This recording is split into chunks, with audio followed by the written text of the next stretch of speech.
जय हिंद, नमस्कार प्यारे साथियों। आज हम लोग डिस्कस करने वाले हैं क्लास 12th बायोलॉजी के बारे में। तो अगर आप लोग इस बार क्लास 12th में हैं और 3 मार्च को आपको बायोलॉजी का बोर्ड एग्जाम देना है तो आज का ये वीडियो आपके लिए सबसे ज़्यादा इंपॉर्टेंट है, क्योंकि आज 2 मार्च हो चुकी है, कल आपको 3 मार्च है बोर्ड एग्जाम देने वाले हैं। तो आज हम आपको कुछ बायोलॉजी के 25 वेरी मोस्ट इंपॉर्टेंट क्वेश्चन बताने वाला हूँ, जहाँ से आपके बोर्ड के पेपर में डायरेक्टली क्वेश्चन पूछे जाते हैं। यहाँ से डायरेक्ट क्वेश्चन आपके बोर्ड के पेपर में आते हैं। तो एक एक क्वेश्चन को विद सोल्यूशन के साथ एकदम बेहतरीन तरीके से समझाएंगे, ताकि अगर एक क्वेश्चन आप एक बार पढ़ लेते हैं दोबारा आपको भूलने का कोई चांस ही नहीं बनता है। पहला क्वेश्चन है, वास्तविक केंद्रक किसमें नहीं होता है? इनमें से एक ऐसा है जिसमें वास्तविक केंद्रक नहीं पाया जाता है। ट्रू केंद्रक, true nucleus is not present, यानी कि असली में या वास्तविक केंद्रक उसमें उपस्थित नहीं होता है। क्या हरे शैवाल में होता है, या फिर कवक में होता है, या फिर जीवाणु में होता है, या फिर लाइकेंस में होता है? जीवाणु को बच्चों हम लोग बैक्टीरिया कहते हैं, कवक को फंगस कहते हैं, शैवाल को एल्गी कहते हैं, लाइकेंस को लाइकेंसी कहते हैं। तो प्यारे बच्चों, वास्तविक केंद्रक इनमें से किसमें नहीं पाया जाता है? आपका ऑप्शन सही हो जाएगा। जो बैक्टीरिया होते हैं उनमें एक्चुअल में वास्तविक केंद्रक उपस्थित नहीं होता है। ठीक है, समझ में? यानी कि वास्तविक केंद्रक इनमें से किसमें नहीं पाया जाता है? तो आप याद रखेंगे जीवाणु। ठीक है, अगला क्वेश्चन है, मिलर ने सरल एमिनो अम्लों का संश्लेषण किया। अब देखो किनसे किया था ये बताना है आपको। जो मिलर एक वैज्ञानिक थे, इन्होंने सरल एमिनो अम्लों का संश्लेषण जो है किनसे किया था? हाइड्रोजन, ऑक्सीजन, नाइट्रोजन एवं जल से किया था। मीथेन, CnH2 और ऑक्सीजन, इससे किया था। हाइड्रोजन, अमोनिया और मीथेन तथा जल वाष्प से किया था। या अमोनिया, मीथेन, CN यानी कि साइनाइड और O2 ऑक्सीजन से किया। इसमें से कौन सा ऑप्शन सही है जिसमें मिलर ने एमिनो अम्लों का संश्लेषण जिनसे किया था? बताओ। अगर आपने अच्छे से पढ़ा होगा ना तो आपको ध्यान होगा, याद होगा। क्या था? हाइड्रोजन गैस थी, अमोनिया थी, आपकी नाइट्रोजन गैस थी, सॉरी अमोनिया थी, और आपकी मीथेन गैस थी, साथ साथ में जल वाष्प भी लिया गया था। तो इसका ऑप्शन नंबर 2 सही है। और अगर आप बोर्ड एग्जाम के प्रीवियस ईयर क्वेश्चन पेपर देखेंगे, वहां पर ये सारे क्वेश्चन आपको देखने को मिलेंगे। अगला क्वेश्चन है, लगभग कितने अरब वर्ष पूर्व जीवन की उत्पत्ति हुई है? लगभग कितने अरब वर्ष पहले पूर्व जीवन की उत्पत्ति हुई है? बताओ। 1, 3.5, 6 या 9 अरब वर्ष पूर्व? बताओ। अगर आप सभी को याद हो, मैंने जब विकास वाला चैप्टर पढ़ाया था उसके इंपॉर्टेंट ऑब्जेक्टिव क्वेश्चन ना पढ़ाकर जब हम लोग लॉन्ग क्वेश्चन पढ़ रहे थे, अति लघु उत्तरीय क्वेश्चन पढ़ रहे थे, लघु उत्तरीय क्वेश्चन पढ़ रहे थे, वहाँ पर एक क्वेश्चन हमने एकदम बेहतरीन तरीके से आपको समझाया था और ये भी कहा था कि यहाँ से क्वेश्चन आ सकता है। तो प्यारे बच्चों, अगर आपने वो वीडियो नहीं देखे जिनमें मैंने पूरी बुक के लॉन्ग क्वेश्चन पढ़ाए हैं तो जाकर एक बार चेकआउट कर लेना। वीडियो के डिस्क्रिप्शन बॉक्स में लिंक मिल जाएगा, जाकर आप पढ़ लेना। तो बच्चों, लगभग कितने अरब वर्ष पूर्व जीवन की उत्पत्ति मानी जाती है? 3.5 अरब वर्ष पूर्व। अगला क्वेश्चन है, चिड़ियों के पंख तथा घोड़े की अगली टांगे क्या दर्शाती हैं? देखो, चिड़िया जो होती है उनके पंख और घोड़े की जो अगली वाली टांगे होती हैं वो क्या? समरूपता दर्शाती हैं, समजातता दर्शाती हैं, या समरूपता और समजातता दोनों दर्शाती हैं, कोई नहीं? बताओ। अब जो यहाँ से क्वेश्चन तो बन सकता है, ये दोनों कनेक्शन तो नहीं हो सकते, यानी कि आपका तीसरा वाला विकल्प तो कभी भी नहीं हो सकता है, यानी कि तीसरा वाला विकल्प तो बिल्कुल गलत है। तो चिड़िया के जो पंख होते हैं और घोड़े की जो अगली वाली टांगे होती हैं क्या दर्शाती हैं? ये समजातता दर्शाती हैं। याद रख लेना, इंपॉर्टेंट क्वेश्चन है, क्योंकि ये बोर्ड के पेपर में क्वेश्चन आपसे पूछा जा सकता है और बोर्ड के पेपर जो प्रीवियस ईयर क्वेश्चन पेपर है उनमें पूछा भी गया है। ठीक है, समझ गए? अगला क्वेश्चन देखो बच्चों। अगला आपका क्वेश्चन है, जैव विकास उल्टी दिशा में नहीं होता है, यह कहलाता है? या ये किसने कहा था, ऐसा भी आपसे कह सकता है। यानी कि जैव विकास जो है उल्टी दिशा में नहीं हो सकता है, ऐसा किसने कहा था, या ऐसा क्या कहलाता है? एलेंस का नियम, वार्गमैन का नियम, डोलो का नियम, या कोप का नियम? किस नियम की सहायता से इसको सिद्ध किया गया या किस नियम में इसको बताया गया था? बताओ। अगर आप लोगों को याद होगा तो वार्गमैन एक साइंटिस्ट थे, इनके नियम की सहायता से। ठीक है। अमीबीय पेचिश किससे होती है? जो अमीबीय पेचिश होती है वो किससे होती है? अमीबा प्रोटियम से होती है, प्लाज्मोडियम बाइवेक्स से होती है, टीनिया सोलियम से होती है, या एंट अमीबा हिस्टोलिटिका से होती है? प्यारे बच्चों, अमीबीय पेचिश जो है वो किसके द्वारा होती है? आप सभी को याद होना चाहिए, ये होती है एंट अमीबा हिस्टोलिटिका के द्वारा। ठीक है, समझ गए कि अमीबीय पेचिश जो होती है वो एंट अमीबा हिस्टोलिटिका के द्वारा होती है। ठीक है। अगला बच्चों क्वेश्चन है कि एड्स है, यानी कि AIDS यानी जो एड्स होता है क्या है? क्या TMB है, या फिर जीवाणु है, या वायरस से उत्पन्न रोग है, या फिर कैंसर है? एड्स क्या है? TMB का फुल फॉर्म होता है टोबैको मोजेक वायरस, जीवाणु का मतलब बैक्टीरिया, वायरस से उत्पन्न होने वाला ये रोग है या फिर कैंसर है। तो प्यारे बच्चों, आप सभी को पता होना चाहिए एड्स क्या है। एक वायरस से उत्पन्न होने वाला रोग है जिसमें HIV वायरस की सहायता से होता है। ठीक है। यकृत की सिरोसिस किस कारण होती है?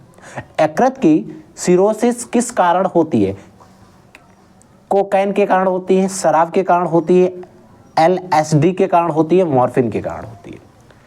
एक क्वेश्चन हमने ड्रग के हानिकारक प्रभाव या दुष्प्रभाव को जब हमने पढ़ाया था, वहाँ पर आपको बताया था कि अधिक शराब का सेवन करने वाले व्यक्तियों के अंदर उनकी यकृत की कोशिकाएं नष्ट होने लगती हैं, जिससे एक रोग होता है जिसे यकृत की सिरोसिस रोग कहते थे, बताया गया था। ठीक है।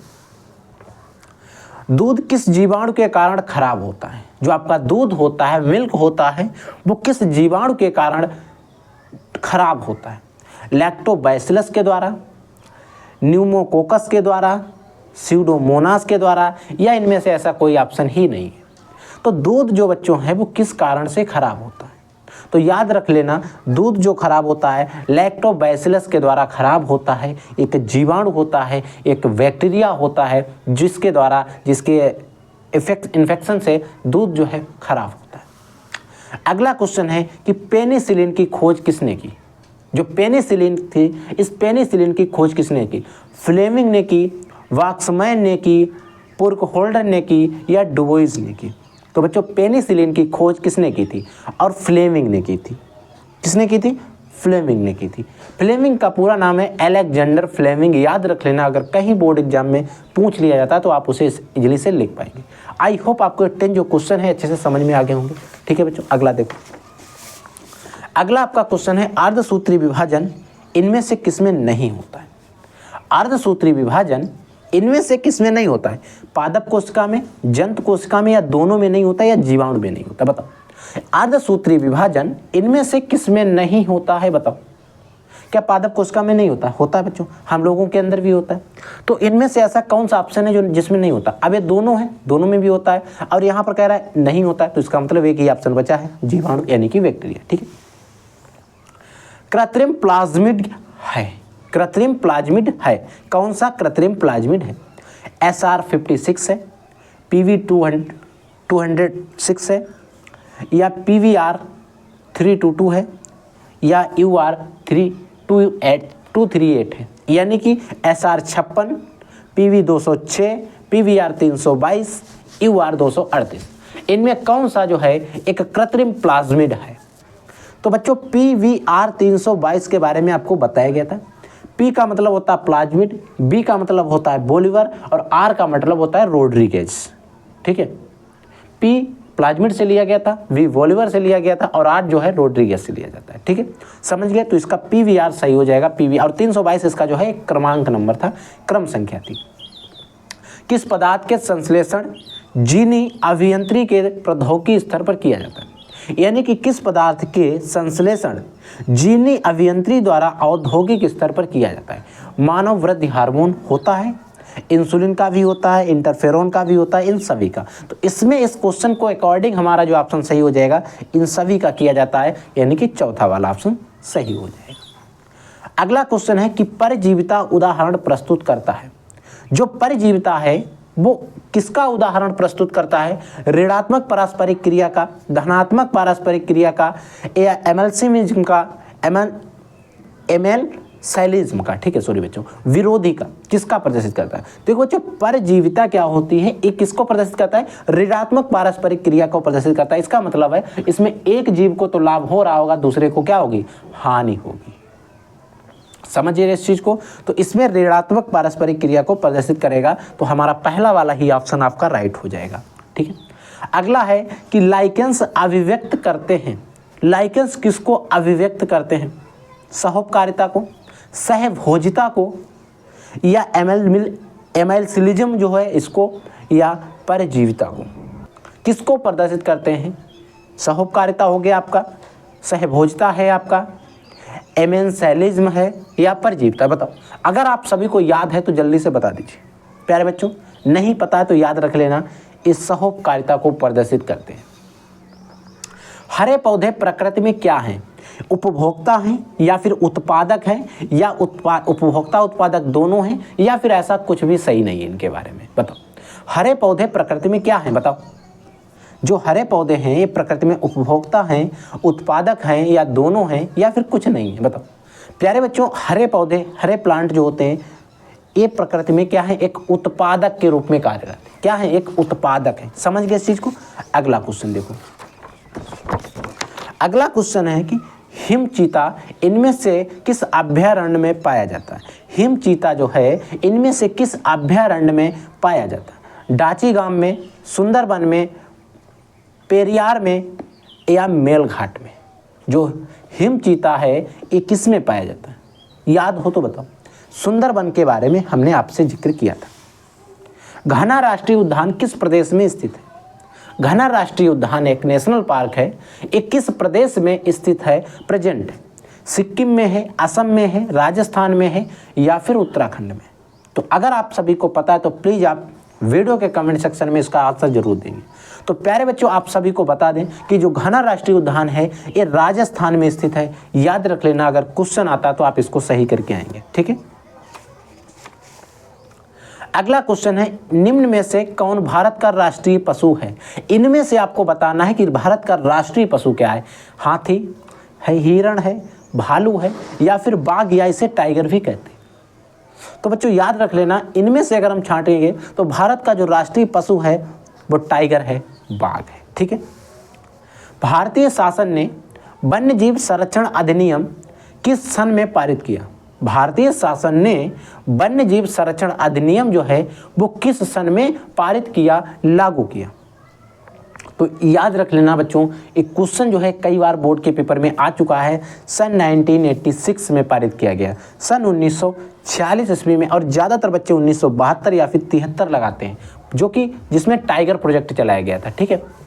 कवक मूल या जिसको इंग्लिश में माइकोराइजा कहते हैं, कवक मूल आपको कम देखने को मिलेगा। बोर्ड के पेपर में हो सकता है माइकोराइजा आ जाए। किसके उदाहरण हैं? कवक रोधन के हैं, एमेलिज्म के हैं, प्रतिजीविता के हैं या फिर सहोपकारिता के? तो कवक मूल जो है बच्चों ये किसके उदाहरण हैं, किसका एग्जाम्पल है? तो कवक मूल बच्चों होते हैं सहोपकारिता का उदाहरण है। तो आपका चौथा वाला ऑप्शन राइट हो जाएगा। अगला है, बायोपायरेसी का संबंध किससे होता है? बायोपायरेसी का संबंध किससे? पारस्परिक ज्ञान से, जैव संसाधन का उपयोग करने से, जैव संसाधन से या सभी से? देखो बच्चों, बायोपायरेसी का मतलब ये होता है कोई भी चीज़ कोई बनाता है उसको पेटेंट करा लेता है, तो उस चीज़ को जो कोई चोरी करता है उस चीज़ को, तो उसे बायोपायरेसी कहा जाता है। तो वो किससे संबंधित है? इन सभी से संबंधित किसी भी चीज़ को वो पेटेंट करा सकता है। ये सभी आपका आंसर इसका सही हो जाएगा। समझ गए? आई होप आपको समझ में आया होगा हर एक क्वेश्चन। ठीक है। अगला देखो बच्चों, अगला क्वेश्चन आपका है कि तालाब के पानी में जैव निम्नीकरण से जुड़े सूक्ष्म जीव किस गैस का उपयोग करते हैं? यानी कि तालाब के पानी में जैव निम्नीकरण से जुड़े हुए जो सूक्ष्म जीव है, माइक्रो ऑर्गेनिज्म हैं, वो किस गैस का प्रयोग करते हैं, यूज करते हैं, उपयोग करते हैं? बताओ। नाइट्रोजन, ऑक्सीजन, CO2 का मतलब होता है कार्बन डाइऑक्साइड। ठीक है, या फिर हाइड्रोजन? बताओ। अगर आप सभी को याद है तो तुरंत बताओ। तो बच्चों वो प्रयोग करते हैं जिस गैस का हम लोग प्रयोग करते हैं, ऑक्सीजन का। ठीक है। एंटीबॉडीज होते हैं। एंटीबॉडीज क्या होते हैं बोलो? एक वसाएं होती हैं, जीवाणु होते हैं, प्रोटीन्स होते हैं या कार्बोहाइड्रेट्स होते हैं? तो एंटीबॉडी जो एक्चुअल में क्या होते हैं, ये आपके प्रोटीन्स होते हैं। ठीक है। अगला है, एंटी सीरम में होते हैं। एंटी सीरम में क्या होते हैं? एंटीजन होते हैं, WBC होते हैं, एंटीबॉडीज होते हैं या RBC होते हैं? RBC का फुल फॉर्म होता है रेड ब्लड कार्पल्स और WBC का व्हाइट ब्लड कार्पल्स होता है। ठीक है। तो एंटी सीरम में क्या होता है? एंटी सीरम में कौन होते हैं? तो एंटी सीरम जो होता है बच्चों, इसमें आपके एंटीबॉडीज जो हैं वो प्रेजेंट होते हैं। तो ये बच्चों पूरी किताब के जो इंपॉर्टेंट क्वेश्चन थे वो मैंने आपको बता दिए। इसमें आपके जो चैप्टर लिए गए हैं इससे आगे के जो क्वेश्चन हैं वो एक वीडियो में पढ़ा दिए गए हैं, उसका लिंक आपको वीडियो के डिस्क्रिप्शन बॉक्स में मिल जाएगा। कई बच्चों ने वो वीडियो सीन भी किया होगा, देखा भी होगा, तो उन बच्चों के लिए काफ़ी ज़्यादा हेल्पफुल रहने वाली सीरीज, जिसमें हमने 2 वीडियो के अंदर पूरी किताब के जो important question, important objective question बन सकते थे, जहाँ से आ सकते थे, आपको बता दिए गए। ये सारे क्वेश्चन आपको एक बार पढ़ लेना है, तैयार कर लेना, रिविजन कर लेना है, ताकि अगर एक क्वेश्चन आपके बोर्ड के पेपर में आते हैं तो आप इन्हें इजीली से सॉल्व कर पाएंगे। ठीक है बच्चों, आप लोग पढ़ते रहिए, आगे बढ़ते रहिए। कोई डाउट, कोई क्वेश्चन होता है तो डेफिनेटली आप वीडियो के कमेंट सेक्शन में कमेंट करके हमसे जरूर पूछिए। हम मिलते हैं नेक्स्ट वीडियो में न्यू टॉपिक के साथ। तब तक के लिए जय हिंद, वंदे मातरम।